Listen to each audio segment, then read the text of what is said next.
অনাথ আর হাবল ছিল দুই কুঁড়ে বন্ধু। তারা একসঙ্গে একটি ছোট গ্রামে থাকত। গ্রামের সবাই সকালবেলা মাঠে কাজ করতে বের হলেও অনাথ আর হাবল ঘুমাতে ভালোবাসত। তারা ভাবত, কাজ করলে ক্লান্তি আসে, তার চেয়ে আরাম করাই ভালো। একদিন গ্রামপ্রধান ঘোষণা করলেন, জঙ্গলের ধারের এক পরিত্যক্ত জমি পরিষ্কার করে সেখানে ফল আর সবজি লাগালে ভালো পুরস্কার দেওয়া হবে। সবাই উৎসাহ নিয়ে কাজে নেমে পড়ল। কিন্তু অনাথ আর হাবল বলল, এটি তো অনেক পরিশ্রম, আমরা পরে করব। কয়েকদিনের মধ্যে প্রবল ঝড় হলো।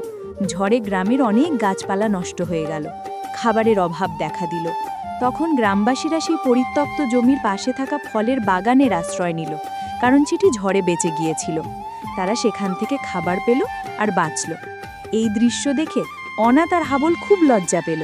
তারা বুঝল, কুঁড়েমি করে কখনোই জীবনে নিরাপত্তা বা সাফল্য পাওয়া যায় না।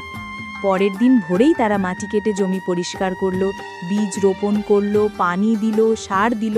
ধীরে ধীরে তাদের গাছ বড় হলো এবং তারা নিজেরাই ফল আর সবজি পেল এবং কর্মের আনন্দ লাভ করল।